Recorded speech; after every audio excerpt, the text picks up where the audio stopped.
In this video, I will review Project Renaissance, the latest reimagination of the original N64 stick, aiming to improve the design, feeling and performance. It also has unique features that allows the user for fine-tuning and customization. I will compare it to my other controllers equipped with Grade A balls by SteelStick 64 and the Odin Stick 1.2. The installation is very simple and equal to any other replacement, so I will just leave some guides in the description if you need one. At the end, I will talk about the price and my recommendation on what you should buy depending on what you're looking for. Now that we have the stick fully assembled, it's time to run some range tests. I will do a 3 sample one, and as you can see, I'm not going to press too hard onto the stick so we get realistic values. Just make sure that it sits correctly on each notch. We got 0.29 deviation, which is insanely good. This is a full pass, which is extremely rare on controllers. Now, if I feel like those values are way too sensitive for me, all I have to do is take the screwdriver here, remove the cap,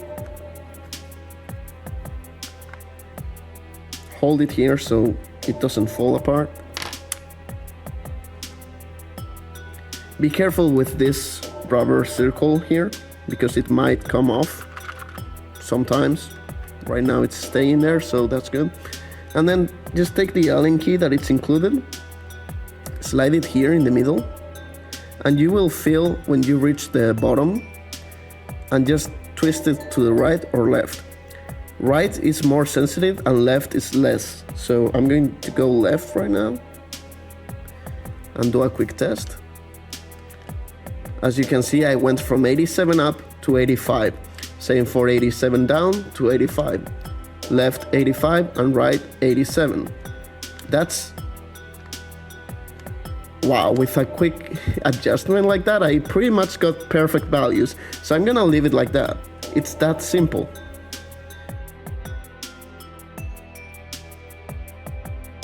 And now, as you can see, we got some really nice and consistent values.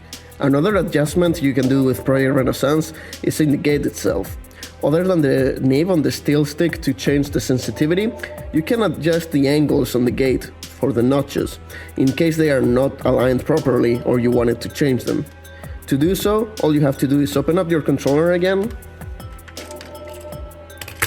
take out your module, unplug it, and well, since I'm getting pretty nice, decent, pretty much perfect range here, I'm not gonna do it with this one.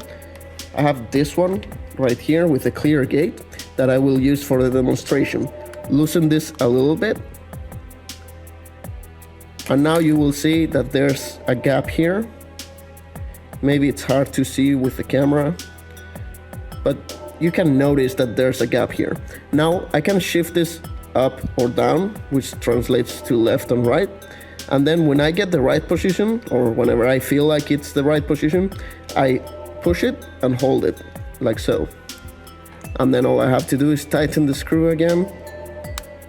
And now I will run the tests and see if the gate changed, the notches, the angles and all that. And you can repeat this process anytime you want until you get the right results, such as the ones I already got with the black gate. So now in here I can show you that everything's working as intended. All the small movements are registering perfectly. As you can see, since it's still the same original stick, any minimal amount of force that I apply to the stick, it's gonna translate to inputs in game. This is because there's no dead zones with N64 sticks, which is what makes them so good for shooters like GoldenEye. There's no issue hitting every edge on the screen, no problems with the angles. Some controllers have issues with those, some aftermarket controllers like the Brawler 64 and so on. They are oversensitive, they have dead zones, the range is not quite right. That's not gonna be an issue with this.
They'll be unable to conduct operations.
Now that we've seen everything that Project Renaissance has to offer, it's time to compare its performance with other controllers. Here I have my main controller that I've been using ever since 2017. Back then I upgraded it with a grade A steel ball by Steel Stick 64, and in January 2023 I changed the stick to an Odini Stick 1.2. Other than that, all the other parts are OEM and I've been using them since 2017, the gate, the gears, and the encoder wheels. Here I will run a live benchmark to show off the angles I can get.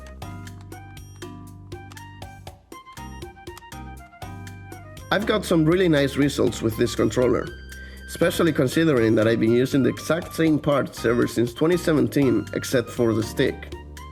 If we compare this to Project Renaissance where I got 86 on every angle, I got 84 left and right here, 86 down and 87 up. We can see that the up angles are a little bit oversensitive, but this is actually done on purpose, because the Odini stick is slimmer than OEMs and Project Renaissance sticks. Also, my gate has seen 7 years of use, so that also affects the range a little bit. This is the controller that I'm used to. It feels extremely responsive and smooth, and I have no fear of abusing it like this, because I know it can take it. Next, I'm showing this controller where the only upgrade is the grade A steel ball by Steel Stick 64. Everything else is original, and this controller is pretty much unused.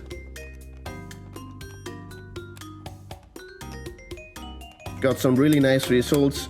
The stick is smooth and responsive, always resets to 0, and you don't have to worry about it wearing down because now the ball is made out of steel. This one has pretty much the same configuration as the one I just shown. The only difference is that the steel ball is made by RockerGaming, the exact same that is included in Project Renaissance.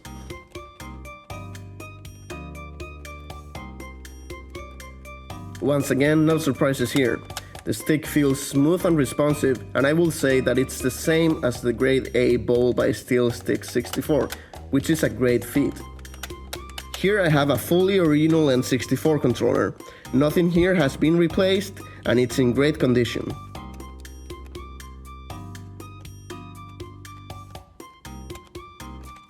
Obviously no surprises here.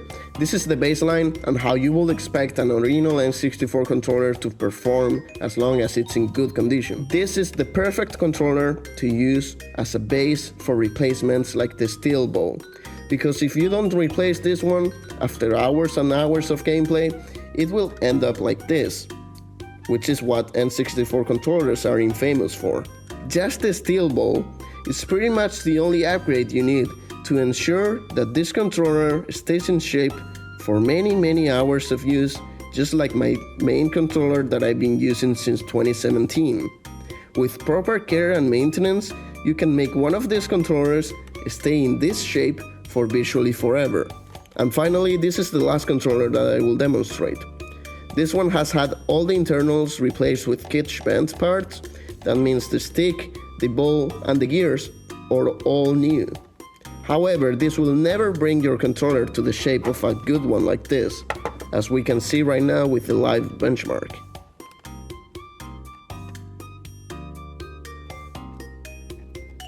You will get some nice results, and this is definitely fully playable. It won't feel as smooth as the OEM or, of course, as the steel parts, but the kit bent replacements can bring a controller like this back to life to something like that. So it's definitely something to consider if you want to bring a controller back to life, such as I did with this one. But if you have a controller in this condition, or if you can find it online on eBay or in a local store, I definitely recommend you to upgrade it to a steel ball so it stays alive for a much longer time. To close this review, I want to share what I think makes the most sense for you to buy depending on what you're looking for. If you have N64 controllers in good condition and want to use them worry-free, I highly recommend everyone to get a steel ball. They are priced at $45 and it's definitely a worthy upgrade for any N64 fan that appreciates the original controllers. Their steel sticks are $108, which can be steep for many people. I can only truly recommend them for speedrunners and competitive players, as most casuals won't appreciate its benefits. The gate and stick combo is $124 or $164 if you get it with the ball. A reasonable price for what you get, but hardly justifiable for most players.